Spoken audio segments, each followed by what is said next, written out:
Hey everybody, here's another great guest that we had on the Fringe radio show. For more information on the show and other guests, go to www.thefringeradioshow.com. Enjoy!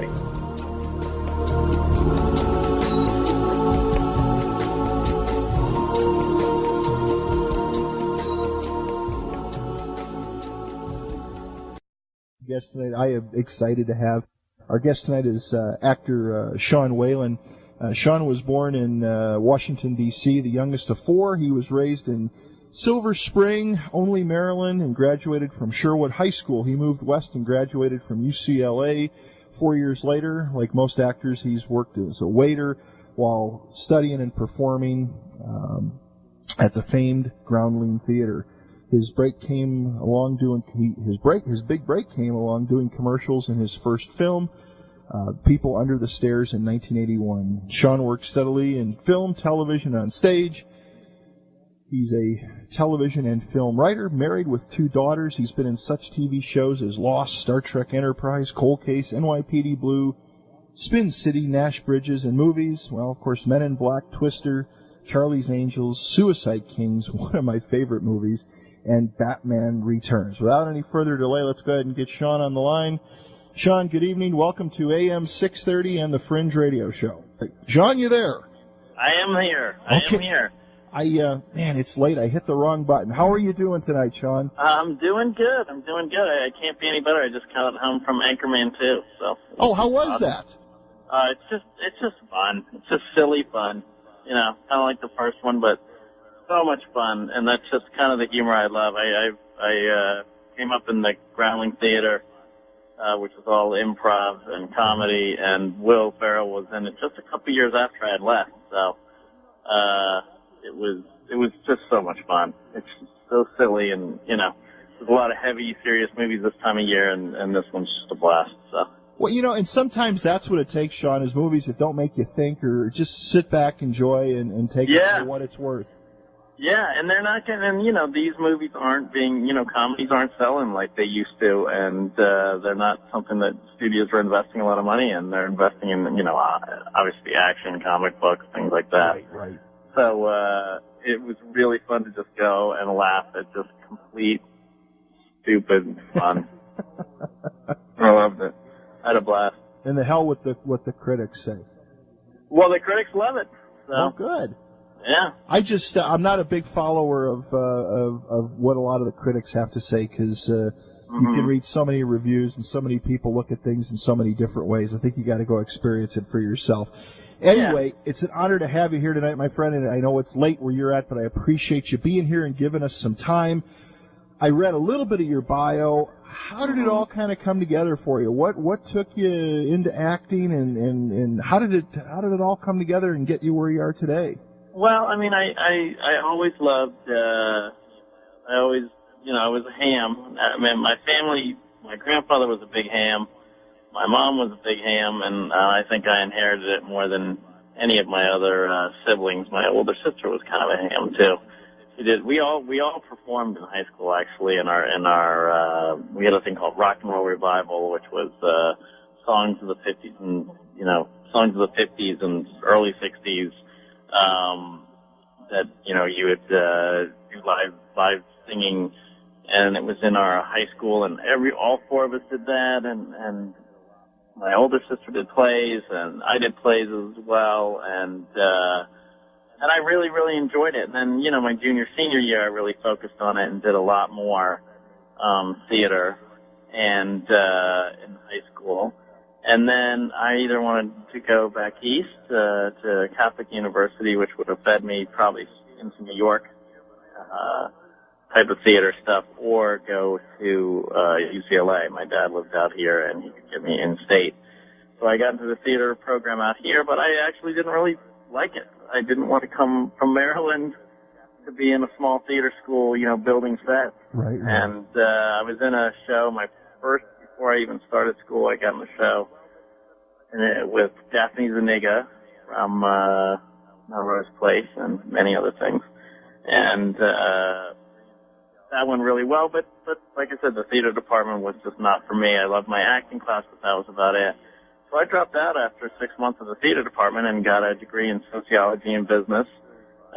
With a group of friends that I met in my dorm, we started a fraternity, and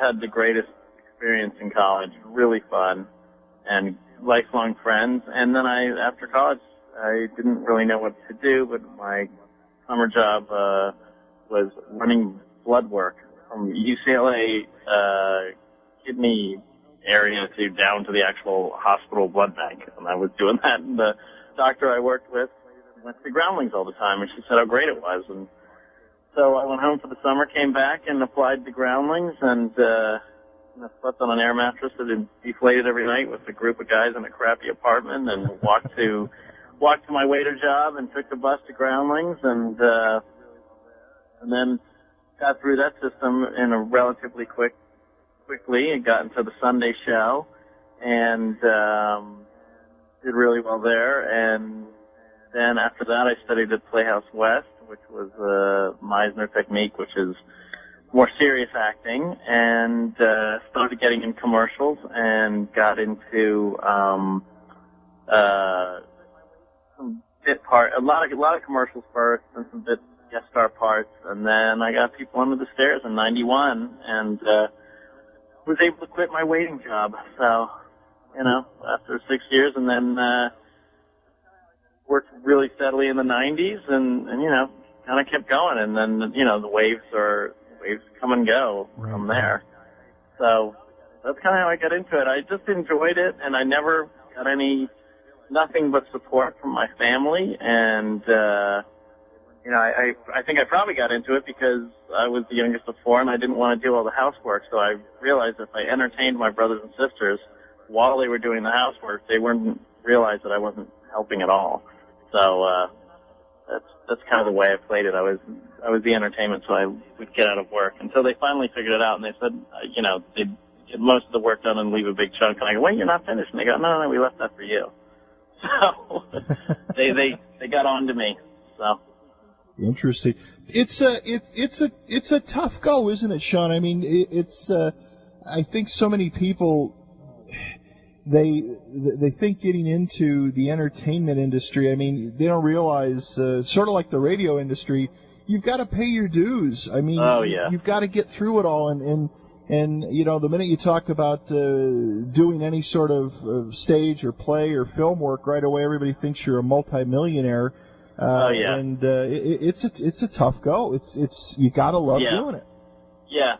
Well, it's actually not. I mean, Alec Baldwin in a recent interview said something I thought they were like, "What do you say for a young actor starting?"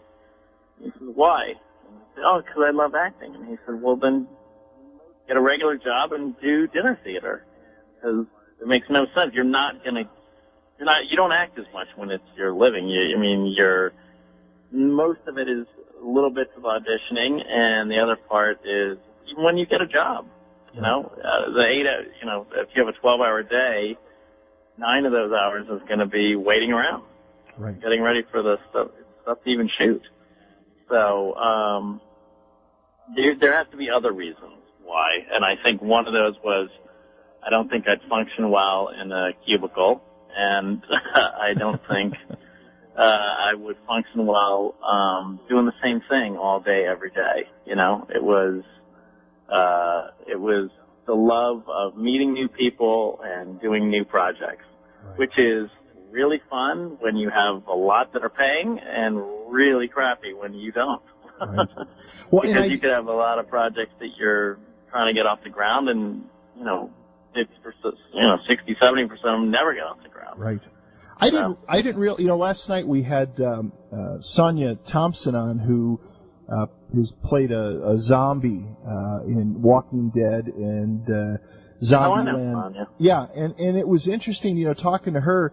Everybody, again, it's always, everyone thinks it's the glory in this business, and in your business, I should say, in her business. Yeah. But 16-hour days, 18-hour days, and go home and expected to be back at the crack of dawn, and how she said sometimes you can sit around the whole day and they never even use you or come to you, but you just gotta be there. Yeah. Yep, absolutely. She had kind of a different gig than I did, being a zombie on Walking Dead, but, usually when they call me in, I would work. But But on bigger projects, yeah, shoot, on Twister, we'd do that. We'd come in and sit around all day, and they'd say, we didn't get to you.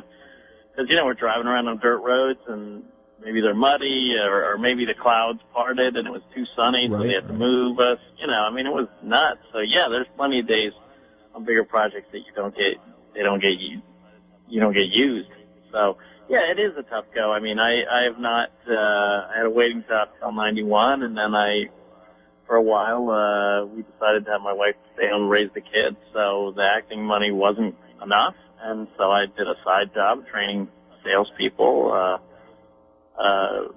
with an acting technique, training.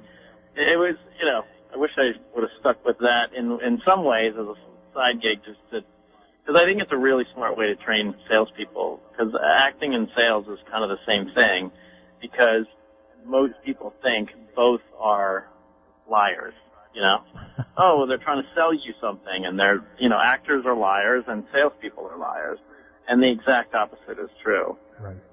If you believe in your project, you're listening. I mean, if you are in it and passionate, you're living a truth. It's just a fake truth. And if you really dig a product and you are talking at it, you're talking about it as a friend would if they, said, hey, man, I got this new motorcycle, and they were telling you about it. That's the way a salesman should be, so it's all truth and honesty. So, I had to do that for, 7 or 8 years.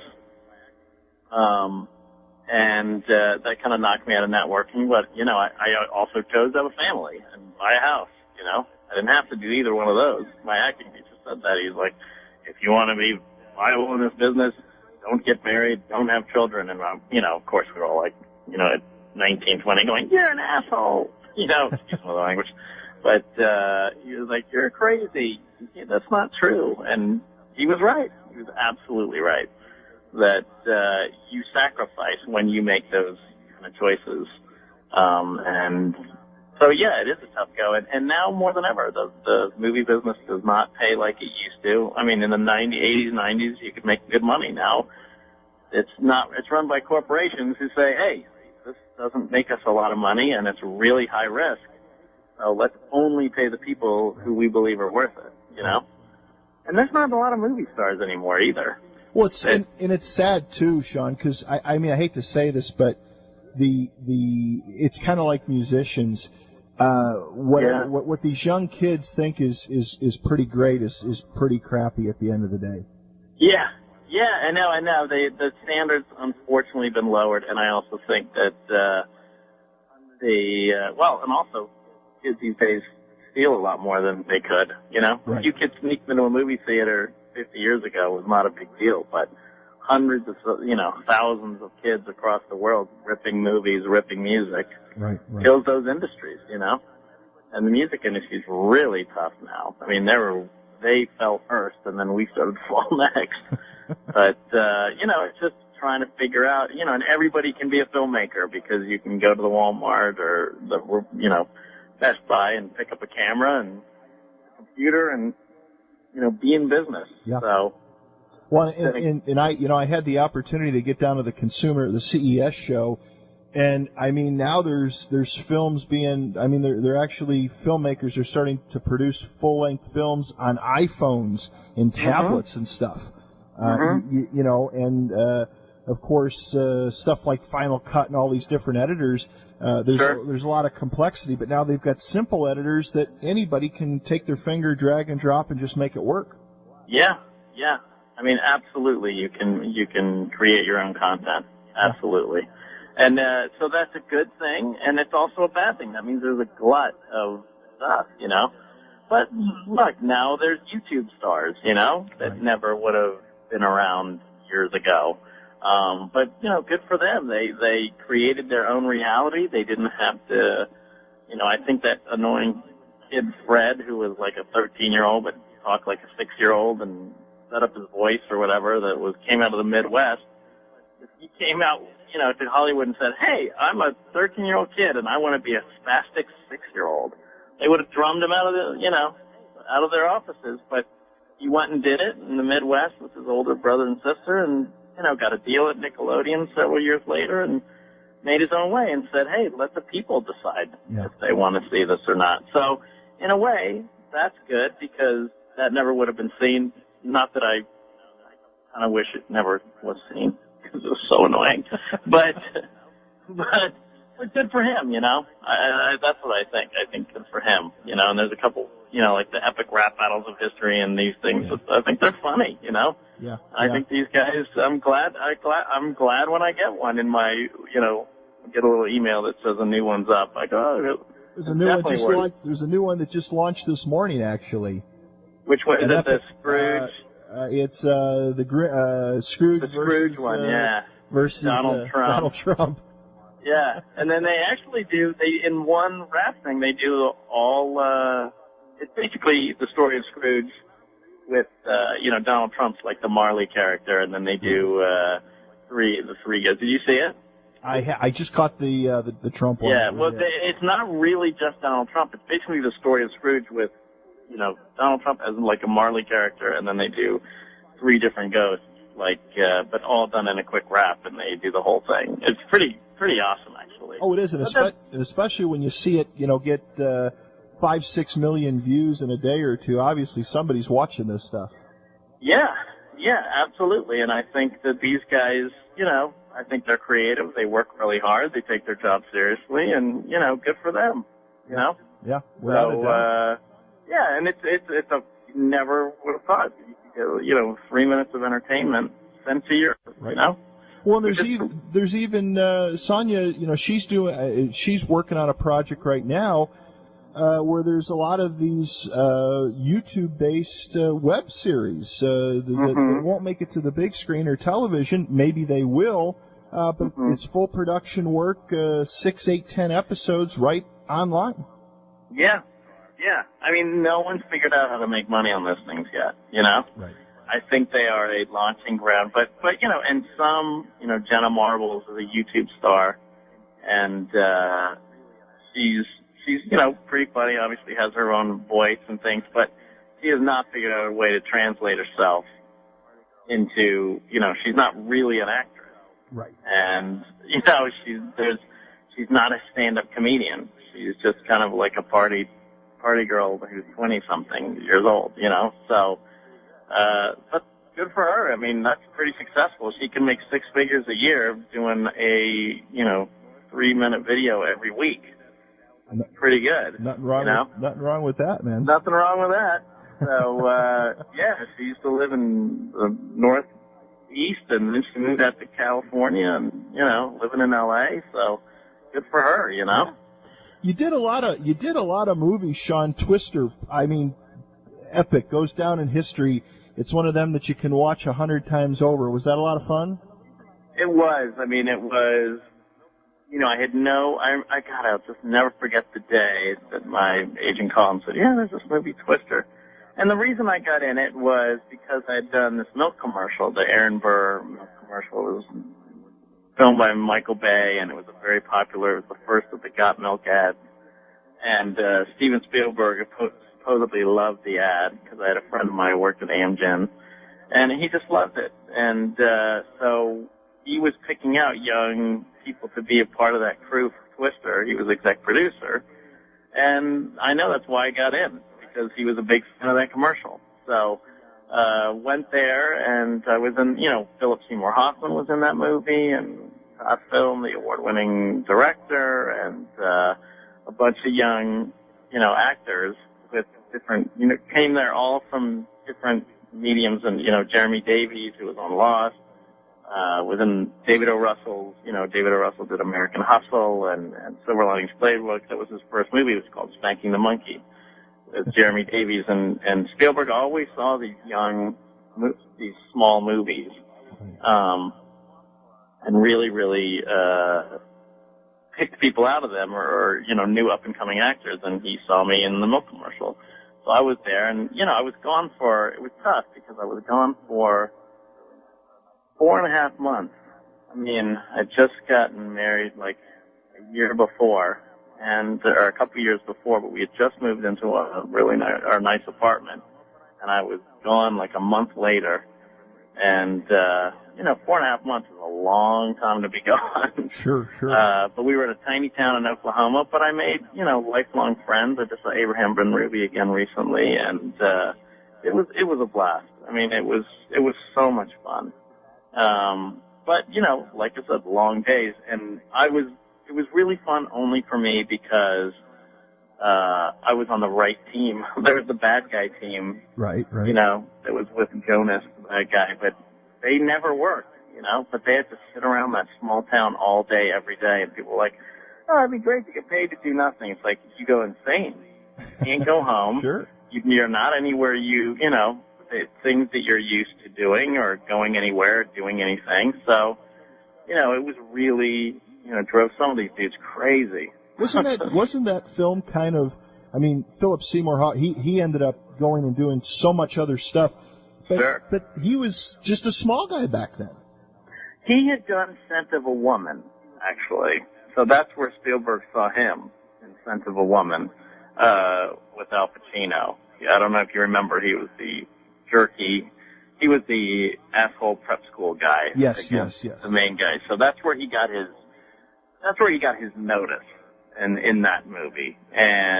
But from that movie, and he'd been kicking around New York for a long time, and the story he told me that, I kind of remember is that, he had a lot of young filmmaker friends who wanted to work with him, and they said, financiers won't put any money behind you because you're not a big enough name. When this offer came in, he thought, look, I have to do this movie because it's a huge movie and it's a great opportunity. Obviously, he was going to make some good money too.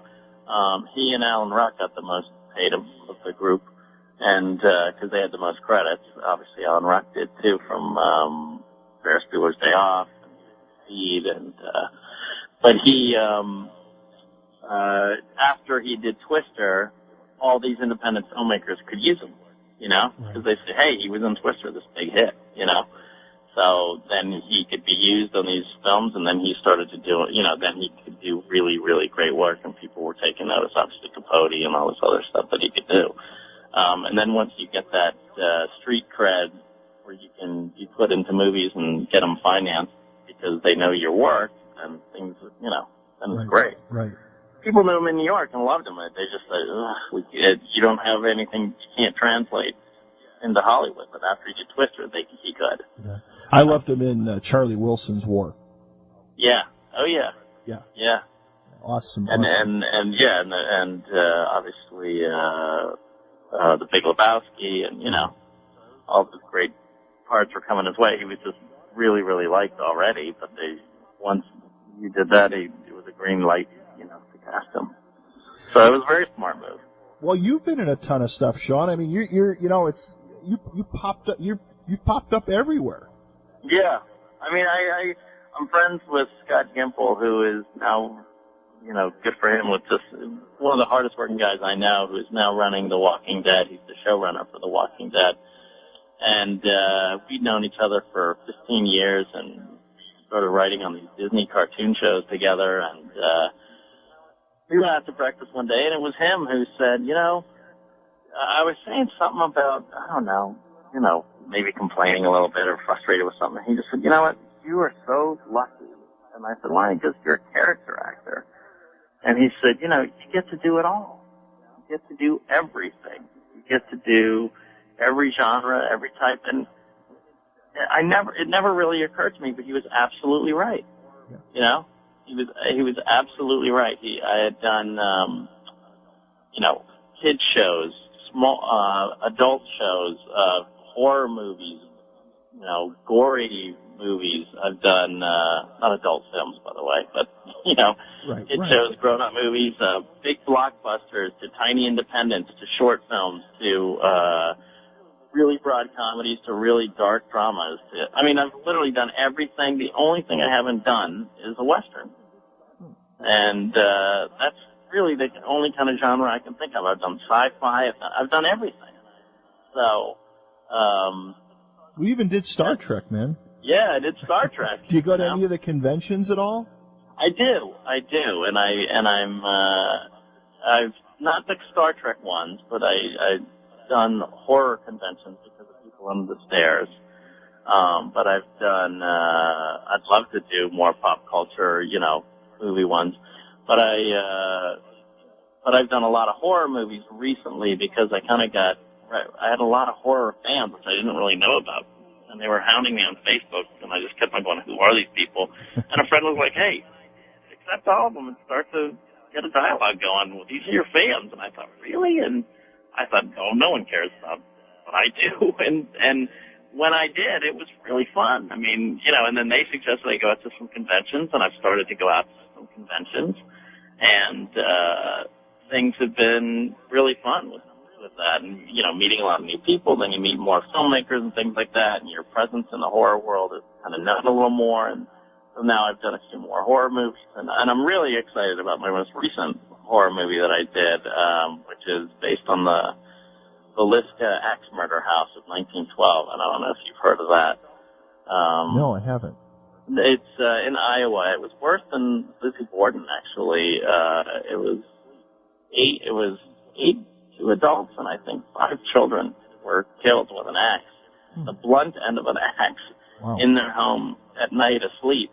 It was in 1912, and this crazy preacher was accused, and he admitted it, and then he totally recanted everything, and they let him off. And so it's supposedly one of the most haunted houses in America, but it was directed by Tony B., who is a really, he's got a presence on YouTube. He's a YouTube, he actually has a channel called Black Box on YouTube that was very popular, and so, YouTube and Google kind of helped sponsor this movie about this haunted house. And it's a dramatization about the haunted house and what happened in flashbacks, and I actually play the crazy preacher who was accused of killing him. And so there's all these different theories about what really happened. And he did his theory, so this movie's about his theory of what really happened and how it really happened, and about, it takes place in modern day, but it flashes back to old 1912 stuff. So it's pretty exciting to be a part of, one of the first YouTube movies that's been put out there, and so through that, I mean, I would love to do more paranormal events, because I've done Scaricon in Syracuse, and I did Crypticon up in Minneapolis, and it was really fun. And I was like, wow, I wonder why people are so excited to see me here. And they said, well, paranormal people love to meet actors, which I was like, okay, I thought they'd love to meet ghosts. But well, we had here in Salt Lake last September. They did the first Comic-Con out here, which just broke every record. I think it was 80,000 people. Wow. Shatner, everybody who was everybody was here. And now they've spun it off into 2 different events. We actually lucked out and had a booth there. We were able to get in at the last second with the radio station.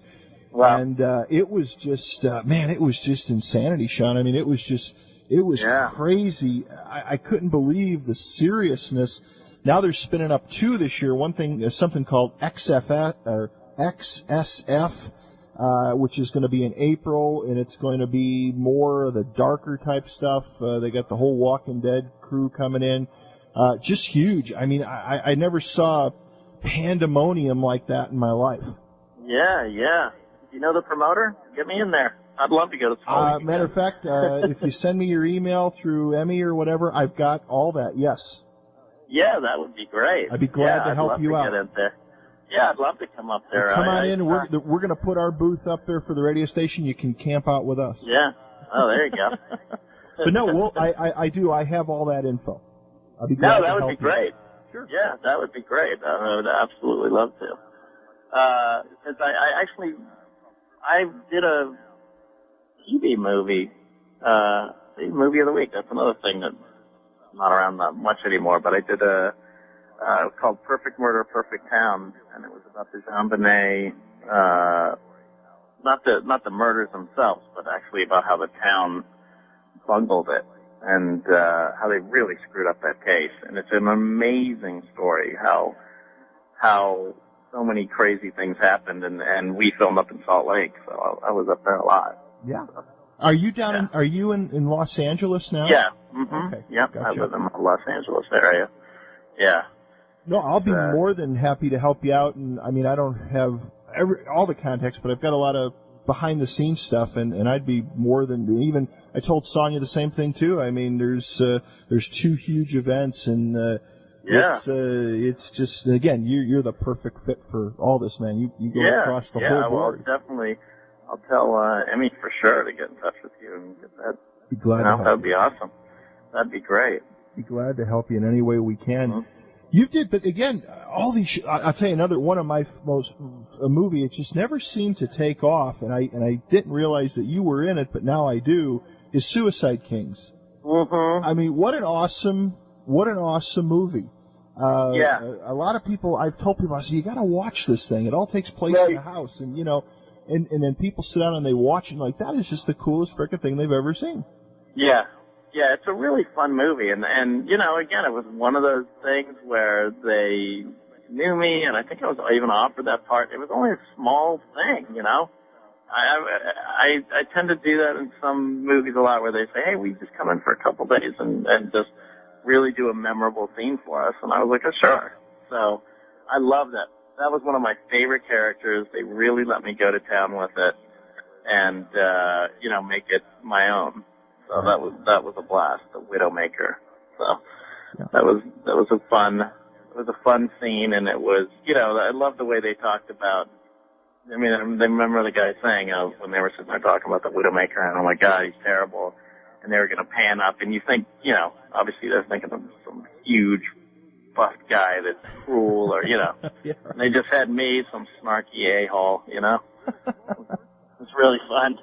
It was really fun. Oh, it's a good movie. It's it's once you get into it, it's a little slow at first. You're like, what the heck is? It's one of the movies. Yeah, what is this about? Yeah, you can't walk away. We got a handful of questions sent in to us, Sean. Can we run a few by you? It said, I'd love it. It said, what do you enjoy doing most, acting or writing?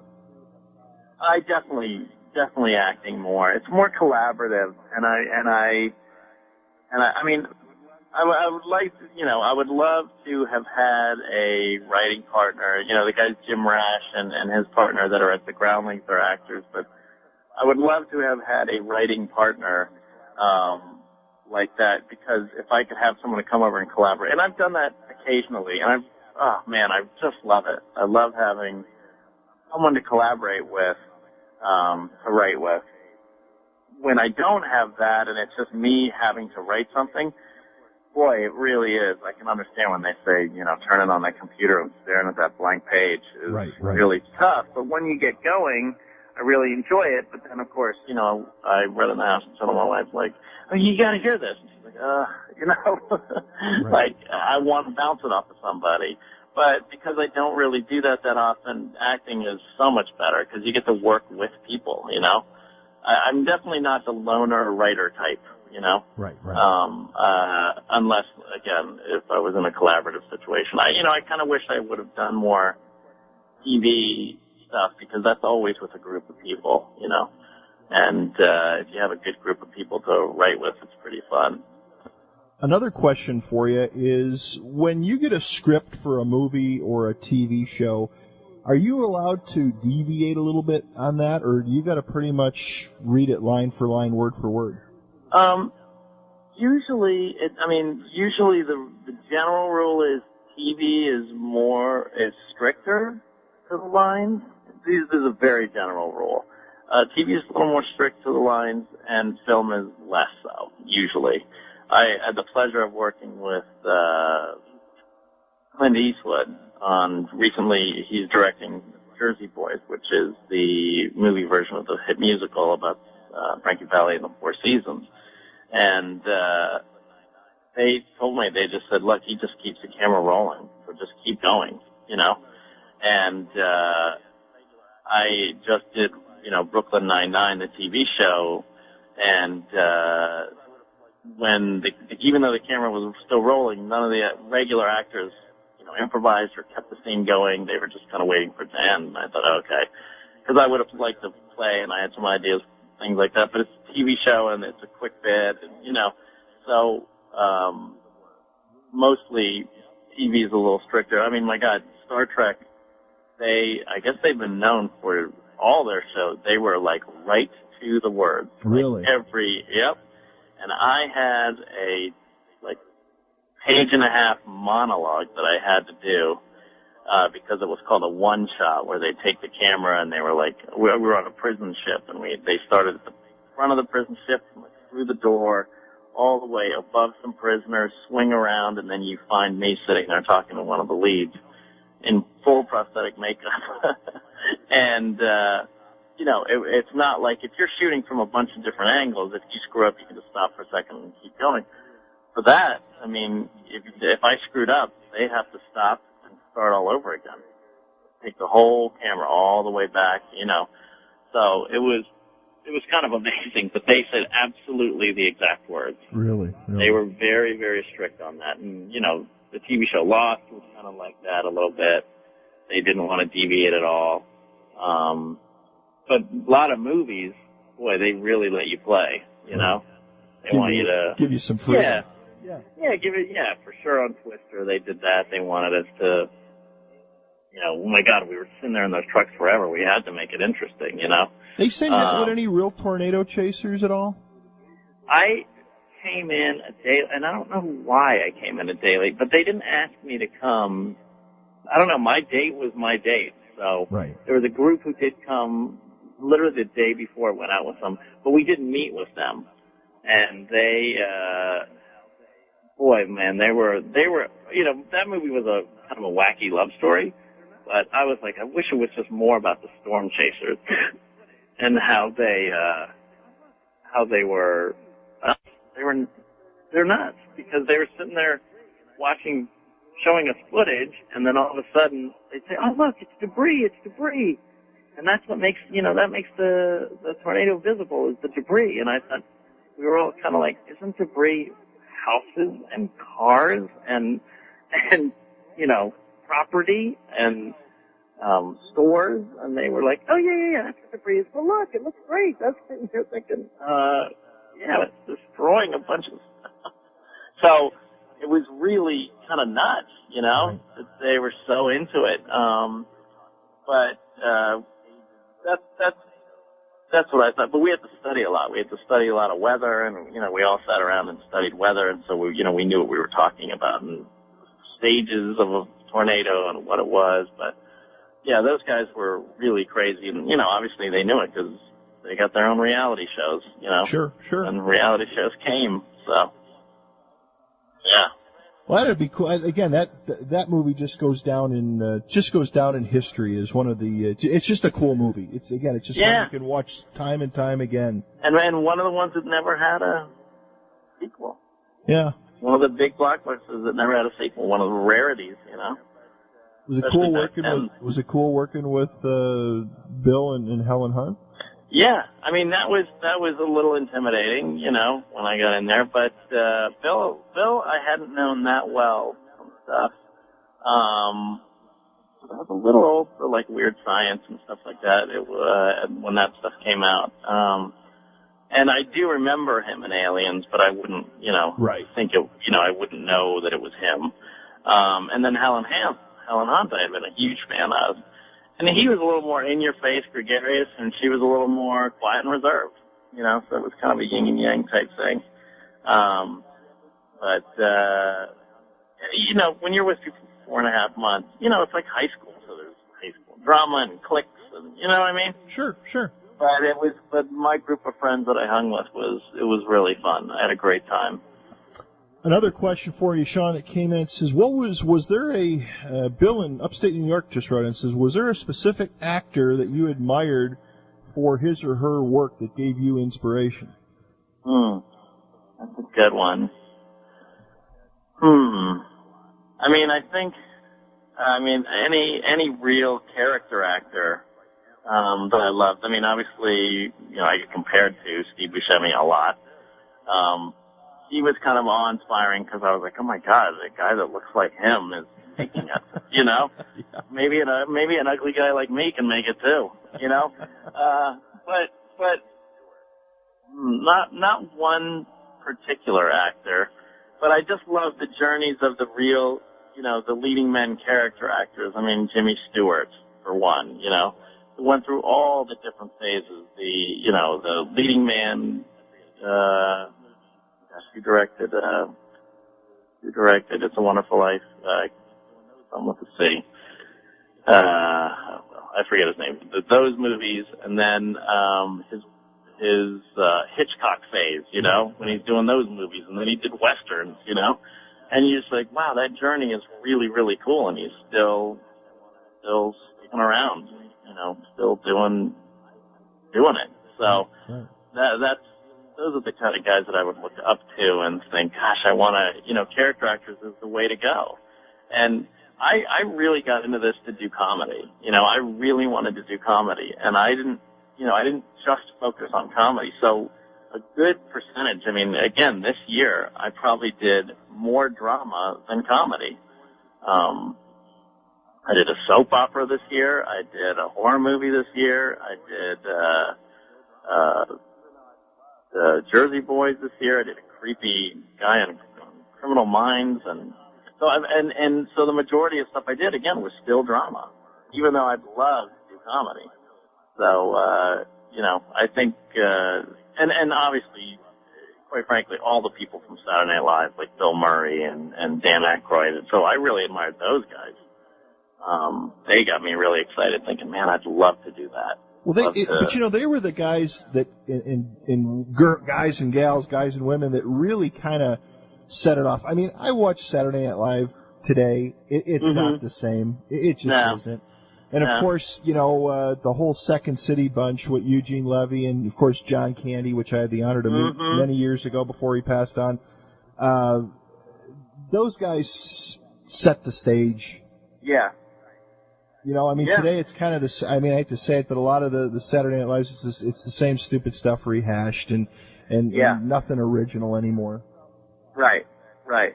Yeah, it's very rare to find. It's hard to put on every week. Right. But and there's some stuff that comes through every once in a while that's pretty classic. I just worked with. I saw Andy Samberg on Brooklyn Nine-Nine, and Dick in the Box is one of the funniest things ever. I think the song with Justin Timberlake, it's so funny. But that was a film. That wasn't one of their skits. Right.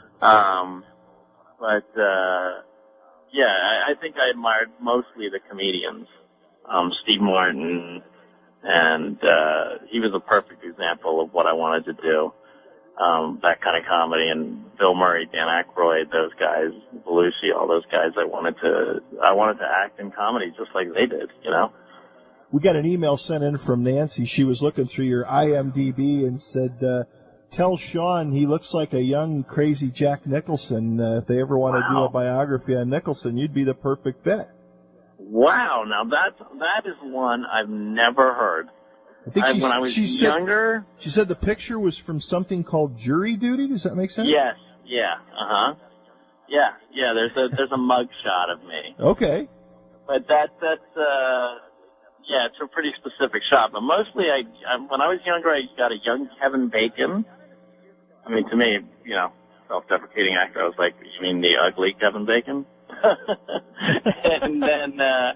Steve Buscemi, I got it a few years ago. I'm not getting it as much now, which is kind of interesting. I don't get it as much now, but I've never gotten a Jack Nicholson. Wow, there you go. Cool. Yeah, that would be cool. Give me some eyebrows, and I'm off to the races. Yeah. Well, I'm looking at the picture. She just emailed me. It does. You do look like a young Nicholson. Yeah. But I think that was the photo. I don't look like that all the time. What do you got coming up, Sean? We got you for another 5 minutes. I know you're busy and you got your family and stuff.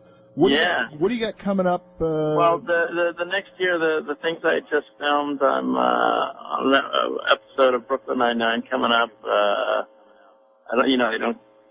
It should be in the next couple months. I just going to be in the movie Velisca, which I was saying, the YouTube movie that should be coming out next fall, and Jersey Boys with Clint Eastwood will be coming out next fall, and then hopefully doing some appearances coming up Like in Salt Lake City? In Salt Lake City, okay. Of course. So, yeah, those things are coming up, and I'm shooting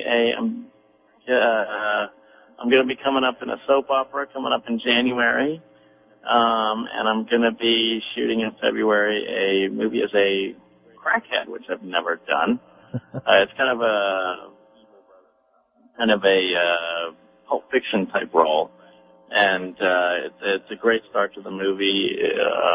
And these two evil brothers come and give me a hard time as a crackhead, and really abuse me actually. But that's something I've never done, so I'm actually hopefully planning to lose a little bit of weight and really dive into that one. So that should be fun. And then, just auditioning, but I also do, interestingly enough, because we were talking about all of the different kind of roles I've been able to do, from, like I said, soap operas to kid shows to all this stuff. When I was younger, I had an acting/audition coach, and I've started to do that as well. So I'm doing audition coaching and acting coaching, so you can follow me on Twitter at that guy SMW, or you could find me on Facebook, that guy Sean Whalen.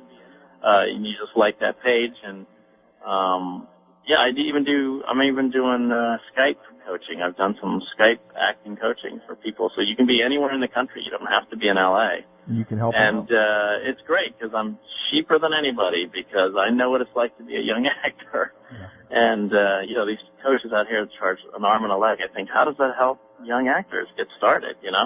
I had an acting coach that got me into People Under the Stairs in my part, so I kind of want to do the same thing. I even have, I'll do people's first session, on Skype for $20 just to see what I do, see if I can help them. So. And even help maybe even help people out if they're if somebody has an interest in getting into your profession. They just want somebody to talk to, like you did too. You're going to shoot them the straight line and not BS them. I've done career consulting too. Yeah, absolutely. So. Yeah, there's so many. It's at that guy SMW on Twitter and that guy Sean Whalen on Facebook. You just like that page and you can message me if you like the page. So put up stuff about my acting coaching all the time. Is your email on your Facebook page good? Do you get those, Sean? No, I don't have the way to get in touch with me is honestly to message me on that guy Sean Whalen page. I'll send you some info on my stuff for the Salt Lake thing. You're different than most everybody, because I'll probably get through Emmy. I'll get Emmy to give me your stuff and you can get in touch. And give you a call. But yeah, please, that Salt Lake stuff sounds great. Oh no, I'll point you in the right direction. At least give you the right point you to the right players at least. And the promoters. Yeah.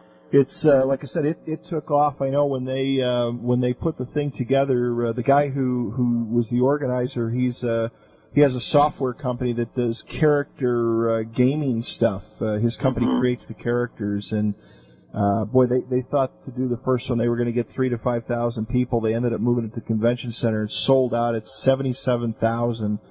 They were turning people away. Oh yeah, it was 4 days of just sheer madness. Wow, that's amazing. It was crazy. Sean, hey, I want to thank you for spending the time with us, and I would love to have you back on again. And all I can say is I wish you and your family a Merry Christmas, and wish you the best, and enjoy all your work that you've done for so many years. Oh, thank you so much, and thanks for having me. No problem, my friend, and I'll get in touch with you as soon as the holidays are over, or what's a good time. We'll talk, and we'll help you out the best we can. Thank you. Okay, my friend. Have a good night. Take care. You too. All right, bye-bye. All right, Sean Whalen. He, if you go out to IMDb, man, he's just been in everything, and he's one of those names, as most character actors. You go, I've never heard of him before, but you see his picture, and you know exactly who he is.